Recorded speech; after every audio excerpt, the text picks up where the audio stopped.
네, 고래 싸움에 새우 등터지나 이게 주제인데 어제 갑자기 중국이 또 변수가 됐어요. 그러니까 뭐 좀 안 좋은 거 좀 있을 때 왜 지금은 중국 안 나오나 했더니 또 여전히 또 이제 어김없이 중국이 또 등장하는 이런 상황인데요. 뭐 아무튼 안 좋은 거에 꼭 중국은 있었다. 저는 이제 그런 기억이에요. 그러니까 지금 두 가지죠. 그러니까 중국에서 다시 코로나가 지금 확산되고 있는 네. 것.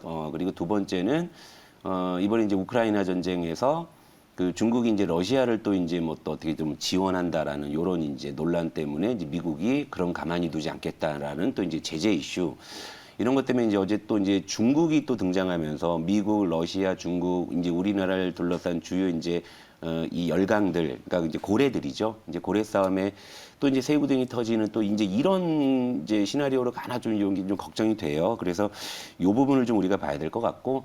근데 이제 이 중국 이슈는 또 새롭게 또 불거지면서 시장에 좀 충격을 주는 게 간밤에 이제 뉴욕 증시에서도 뭐 알리바바나 바이두 같은 이 중국 관련 주식들이 또 많이 또 급락을 맞아요. 좀 했기 때문에 어제 또 우리 시장도 그런 영향이 있었고 이게 이제 어느 정도 찻잔 속의 태풍으로 그치는 건지 또 시장의 새로운 어떤 불확실성으로 떠오르는 건지 요건 또 우리가 좀 지켜봐야 될 것 같고요. 자, 시장 한번 점검할게요. 일단 뭐 어제 뭐 하락은 했고요. 하지만 이제 이전 저점은 지켜주고 있다. 그냥 기술적으로. 뭐 이거 이외에는 뭐 딱히 뭐 위안을 삼을 만한 거는 지금 현재 없어요. 어제 외국인 코스피 6,300억 매도했고 코스닥도 어제 좀 많이 팔았어요. 3,300억 매도. 그러니까 최근에 외국인이 우크라이나 침공 이전만 하더라도 우리 시장이 좀 매수 기조를 보여줬는데 최근에는 매도 쪽으로 좀 돌아섰다. 어제 뭐 기관은 거의 뭐 사지도 않고 팔지도 않고 뭐 이런 정도였기 때문에 외국인의 저 매도가 좀 시장에 영향을 많이 주었어요. 그럼에도 불구하고 이전 저점을 지금 안 깨고 있다라는 거, 이거 뭐 기술적으로 이 정도에서는 좀 위안을 삼을 수가 있지만 다른 쪽에서는 사실 뭐 좋아 보이는 게 현재로서는 그렇게 많이 보이지 않는다. 뭐 이렇게 좀 정리를 해드리고, 그러니까 어제는 결국 이제 우크라이나에서 파생된 우려가 뭐 중국까지 이제 확산이 됐고 또 이제 이런저런 또 이제 파편이 우리 시장에 이제 대표하는 종목들에게 또 이제 불똥을 계속 이제 튀는 이런 모습인데 종목 몇 개 점검을 좀 해볼게요. 네. 첫 번째가 어제 시장에서 눈에 띄게 하락한 게 LG 에너지 솔루션이었잖아요. LG 에너지 솔루션 같은 경우가 최근 이틀 동안에 13%가 급락을 했는데 이제 빠진 이유는 두 가지가 나오죠. 이제 첫 번째는 니켈 가격이 폭등. 그래서 이제 그 배터리 이제 원가 부담이나 뭐 이제 수급 불안 이런 이야기가 나왔고 그리고 이제 코스피 200에 이제 정식으로 편입된 지 이제 이틀 된 거죠. 이틀 동안 공매도가 이제 어마무시하게 이제 나왔죠.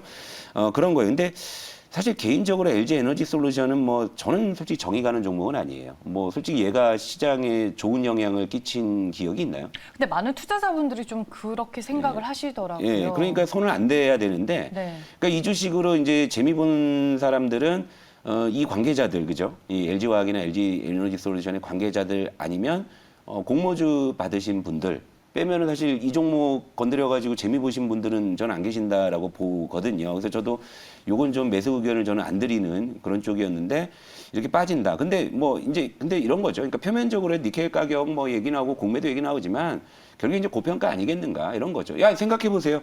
LG화학이나 시가총액 50조짜리 그 이 집에서 뚝 가출해서 나왔는데 갑자기 막 100조가 없던 게 생기고 글쎄요 이게 수학적으로 이게 산수를 했을 때 이게 계산이 맞는 거는 아닌데 뭐 제가 모르는 어떤 양자 물리학의 이론으로 뭐 이렇게 설명을 해야 되는지 모르겠지만 하여튼 참 LG 에너지 솔루션이 우리 시장에 참 좋은 영향을 준 적은 거의 없다 뭐 이런 이제 상황이고 그리고 또 하나 봐야 될 게 이건 정말 저도 참 안타까워가지고 현대차 이거 뭐 어떡할까 이거 진짜 52주 신저가 항상 그래도 작년에 실적이 괜찮았을 때는 주가 절대 못 오르다가 요럴 때는 아주 먼저 빠지는 대표적인 종목이 이제 됐는데, 삼중고죠. 지금 이제 러시아 우려, 그리고 이제 반도체 수급 논란이야, 뭐 작년에도 있었던 거였고, 최근에 이제 원가 부담 요인까지 또 이제 같이 곁들여지니까 뭐 안 좋다 보니까 이제 온갖 좀 안 좋은 뭐 이런 악재들은 지금 죄다 지금 안고 빠지는 이런 상황인데, 현대차도 지금 이제 그런 모습이 나타나고 있고, 그리고 이제 어제 이제 결국에 이제 중국이 등장하면서 요 아모레퍼시픽이잖아요, 요거. 그러니까 이런 거예요. 이따 이제 저도 이제 포트 점검을 싹 해드릴 건데, 제가 이제 최근 시장을 점검하면서 여러분들께 누누이 말씀드렸던 게 이거예요. 그러니까 이렇게 올라가려고 이제 완전히 워밍업을 끝내고 이제 준비를 마쳤는데, 근데 이제 우크라이나 우려가 장기화되고 거기서 일파만파 연쇄작용으로 다른 악재들이 계속적으로 이제 산적이 되다 보니까 제가 땀이 식는 거를 굉장히 걱정을 했었잖아요. 땀이 식는 거, 그죠? 그러니까 땀이 식기 전에 다시 뛰어나가야 되는데 이 땀이 식어버린 상황에서 이런 악재가 있으면은 나 이제 안 달려 이렇게 이제 나올 수가 있는 이제 이런 이제 상황인 겁니다. 그러니까 어제 대표적으로 이제 화장품 대장주가 이런 모습을 보여준 거죠. 그러니까 우크라이나 이슈가 장기화되면서 시장이 계속 신압으로 이런저런 그런 이제 영향을 주고 있고 어제 또 이제 제가 점검해드린 그런 대형주들이 이제 또 들어맞는 네. 이런 상황들이 나타나고 있다. 그럼에도 불구하고 지수는 이전 저점을 지켜내고 있다라는 것은 역설적으로 그래도 뭐 이제 신정부 정책 기대감이라든지 아니면 이제 우크라이나 우려가 확산되면서 올라가는 섹터들도 있잖아요. 그러니까 그런 친구들이 이제 받쳐두기 때문에 이전 저점은 지켜주는 기술적인 어떤 그런 모습을 보여주고 있지만 전체적으로 시장의 어떤 투자 심리는 현재로서 많이 안 좋아지고 있다. 그리고 마지막으로 환율 한 번 더 보고요. 환율이 어제도 이제 10원 30전이 급등을 해서 1242원을 돌파해 버렸죠. 이러면은 사실 당분간이 뭐 환율만 봐도 당분간은 시장 안 되겠구나. 그럼 시장 언제 바닥 잡히냐? 요 환율 떨어지는 거 보고. 그렇죠? 그러니까 1200원에 빨리 갖다 붙어야 되는데 지금 갖다 붙기는 거녕 지금 1200원에서 지금 더 멀어지고 있는 이제 이런 국면으로 가니까 당분간 이제 시장은 쉽지 않다라는 거죠. 그러니까 제가 어제도 시장은 다음에 지금은 정책 뭐 이런 이제 주제를 말씀드리지만 지금 현재 이제 움직이는 종목들은 이제 정해져 있는 거죠. 우크라이나 우려가 확대되면서 이제 그쪽이 이제 테마주가 움직이거나 아니면 이제 대선이 끝난 이후에 새 정부의 이제 정책 기대감 거의 뭐 요거 두 개 아니면 이제 올라가는 종목 찾기가 굉장히 좀 어렵다. 특히나 이제 최근 시장이 굉장히 질이 안 좋은 게 대형주의 변동성이 더 크다라는 거예요. 오히려 대형주가 이럴 때 안정적인 모습을 보여줘야 되는데 오히려 중소형주가 더 안정적이고 대형주의 변동성이 더 커버리니까 그러니까 여러분들이 더 이제 시장에 대응하기가 쉽지 않으신 거죠. 그러니까 당분간 지수 관점에서는 저는 뭐 시장은 다음이다. 그러니까 지금 저는 지수에 대해서는 별로 생각이 없어요. 그냥 뭐 어느 정도 이제 시장의 변수가 좀 완화됐을 때 생각해도 늦지 않다. 환율 떨어지는 거 보고 접근해도 늦지 않다 이거고 뭐 단기적으로는 뭐 종목이나 이제 업종인데 근데 우크라이나 테마는 사실 너무 변동성이 크죠. 그리고 지금 손바닥 뒤집듯이 언제 바뀔지도 모르는 거니까. 그러니까 현재로서는 뭐 정부 정책 기대감 정도가 그리고 좀 밑에 있는 녀석 정도가 좀 이제 현실적으로 좀 이제 그 승산이 있는 게임이고 그거 외에는 사실 좀 보수적으로 봐야 될 것 같습니다. 네.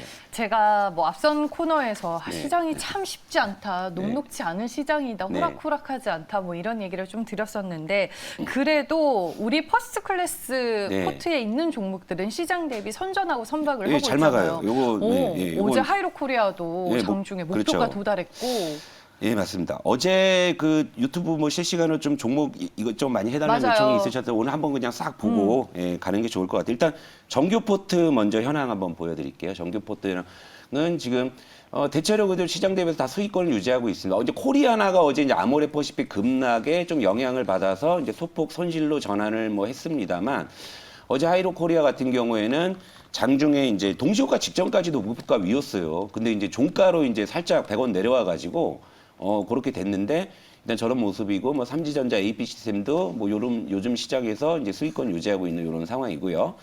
그리고 이제 단기 포트도 한번 점검해 드릴게요. 네. 단기 종목도 제가 이따금씩 여러분 그러니까 정규 포트는요. 좀 끌고 가서 좀 이렇게 수익을 누적해서 뭐 이제 차를 바꾼다든지 여행을 간다든지 그런 용도가 정규 포트고 단기 포트는 이제 소고기 구워 드신다 이렇게 생각하시면 돼요. 그러니까 좀 가볍게 가시라는 얘기고. 자, 드림 시큐리티가 최근에 좀 약진하고 있습니다. 이거 눈에 띄고요. SM 라이프 디자인은 어제 목표가 달성해서 AS를 종료를 했고, 이제 동국산업, 브레인즈 컴퍼니 있는데 지금 마이너스 된 적은 현재로서는 없어요. 없고, 이제 그리고 어제 제가 이제 에이티넘 인베스트를 넣었는데 이제 어제 넣은 거기 때문에 아직 저기에는 집어넣진 않았습니다. 근데 오늘 이제 이 종목들을 다 점검해 드릴 건데, 오늘 좀 종목 편출이 좀 나갈 거예요. 진짜요? 예, 그러니까 뭐 상황이 나빠서 문제가 있어서 내보내는 게 아니라 제가 누누이 말씀드렸다시피 포트 점검 많이 하시라고 말씀드리잖아요. 근데 이게 뭐 물려갖고 포트 점검 쉽지 않아요. 근데 저는 그냥 선제적으로 아니다 싶으면 그냥 내보내요. 그러니까 이제 오늘 제가 AS 해드리는 거 뭐 메모지를 준비하시든 아니면 뭐 카메라로 화면을 찍으시든 이제 갈게요. 네. 먼저 하이로코리아는 먼저 갈게요. 하이로코리아가 어제 이제 장중에 18,550원까지 갔고 동시효과 전만 해도 18,000원 위에 있어가지고 요거 안착하면 내일 해야지 했는데 이제 동시효과에 이제 종가상으로 이제 17,900원에 끝났어요. 근데 뭐 요 정도면 저는 그냥 이제 추가적으로 목표가 상향하겠습니다. 일단 요거 그냥 1차 목표가 18,000원 제시해 드렸었잖아요. 근데 그냥 달성으로 이제 안착한 걸로 치고요. 그 위로 뚫었으니까 2차 목표가로 19,800원으로 10% 정도 좀 상향할게요. 그러니까 이전 고점이 있는 부분입니다. 그래서 이제 하이로코리아는 이런 시장에서 꾸역꾸역 1차 목표가 달성하고 이제 목표가 상향이 됐다 이렇게 보시면 되고 계속 같이 가는 거네요. 가져갑니다. 네. 자, 코리아나 시간이 없네요. 짧게 말씀드릴게요. 자, 땀이 식었어요. 편출 그냥 편출할게요. 예, 편출할게요. 요거 뭐 소폭 뭐 마이너스지만 뭐 손해라고 생각하지 마시고 코리아나 편출하는 걸로 그렇게 정리해 드릴게요. 그러니까 코리아나 이제 없는 거예요. 이거 뭐 이렇게 망가져서 내보내는 게 아니라 지금 이제 안 될 것 같은 거예요. 그래서 내보내는 거다 말씀을 드리고 그냥 단기 종목을 한번 가볼게요. 아참 SM 라이프 디자인 제가 어제 AS 종료해드렸는데 이게 SM CNC나 어제 시간으로 급등했습니다. 그러니까 고민하시는 분들 오늘 어제 시간에 단일가에서 급등이 나왔어요. 그러니까 요거 오늘 이제 잘 대응하셨으면 좋겠고 또 갈게요. 시간이 1분 남짓 남았네. 아직 뭐 많아요. 한 42분 반까지 그래요? 해주시면 돼요. 그러면 네. SM 라이프 디자인 시간에 단일가 한번 잠깐 볼게요. 네. 어제 시간에서 흐름이 왜 좋았을까요? CNC는 시간의 단일가에서 상한가를 기록을 했었고, 그리고 SM 라이프 디자인도 시간외로 어제 이제 급등을 해서 마감해서 다 이제 5% 이상 상승을 했는데, 결국 이제 SM에 대한 인수라는 게 뭐 이제 지금 다시 카카오가 뭐 이제 등장을 했지만, 뭐 CJ도 아직은 뭐 손을 놨다 보진 않아요. 그러니까 이제 이런 이제 것이기 때문에 SM 라이프 디자인, CNC 이렇게 보시면 되고. 그리고 이제 단기 종목주의 드림 시큐리티. 최근에는 제가 이제 이런 과도기적인 시장에서는 이제 보완주가 좀 될 거라는 말씀을 드렸는데 지금 어떤 식으로 가냐면 제가 이제 우리 포트에 브레인즈 컴퍼니도 있지만 새 정부 정책의 그 디지털 정부의 어떤 정책 기대감에 지금 보완주가 좀 엮이는 분위기예요. 그러니까 요거 이제 제가 목표가 4,400원 잡아드렸는데 어제 종가가 4,335원이라 거의 다 왔단 말이에요. 요거 4,600원이나 200원 정도 올릴 거예요. 네, 목표가 살짝 올릴 거다. 그러니까 네. 요즘 장에서 조금 이제 좋은 모습이니까 기대를 더 해보고요. 드림 시큐리티도 하이로 코리아랑 마찬가지로 오늘 목표가 목표가 올렸습니다. 그리고 이제 마지막으로 동국산업 하나 보자면 얘도 이제 코리아나랑 비슷한 개념이에요. 그러니까 실적 정말 좋았고 최근에 유가 폭등으로 이제 대체 에너지 또는 이제 금속 가격 상승에 따른 수혜 기대를 했는데 최근에 이제 그 유가 폭등에 따른 그 대체 에너지나 신재생 에너지 쪽은 새 정부 정책 기대감을 먹으면 원전주 쪽으로 수급이 좀 확 쏠리는 분위기예요. 그러니까 이쪽으로 잘 안 들어옵니다. 풍력이나 태양광 쪽에 그러니까 제가 생각하는 것만큼의 수급 유입이 안 되고 있고 그리고 이제 니켈 가격 폭등이나 금속 가격 이 폭등에 대한 이 모멘텀은 현재 엮이고 있지는 않아요. 그러니까 요것도 좀 편출을 제시를 할게요. 그러니까 오늘 제가 이제 8종목을 이제 다 보여드렸지만 이 중에 편출 나가는 게 SM 라이프 디자인 졸업으로 나가죠. 목표가 달성해서. 그리고 이제 코리아나나 동국산업은 탄력이 둔화됐다. 그러니까 손절이 아니에요, 여러분. 그죠? 선제적으로. 그러니까 아니다 싶은, 그러니까 이게 포트를 저는 그러니까 항상 포트에 문제가 있어서 종목을 줄이는 게 아니라 어느 정도 딱 점검을 했을 때 얘는 이쯤에서 빼놔야 되겠다. 이러니까 종목이 또 확 줄잖아요. 왜냐면 그쵸? 비워야 나중에 또 채우니까. 그렇죠. 맞아요. 그것도 있고. 그러니까 항상 이렇게 종목 숫자를 관리를 해야 돼요. 근데 저는 이게 선제적으로 하지 않습니까? 근데 여러분들 지금 다 꽉 물려 있으실 거란 말이에요. 그러니까 더 어려우실 거예요. 그러니까 스스로 못 하시니까 제가 도와드리겠다는 말씀이니까 포트 점검도 많이 신청을 해주시고 그러니까 네. 오늘 제가 종목 AS 해드린 거 정확히 기억하셔가지고 참고하셨으면 좋겠습니다. 네. 알겠습니다. 퍼스트 클래스의 포트 점검을 끝으로 저희는 여기에서 인사드리겠습니다. 오늘도 함께해 주신 여러분 고맙습니다.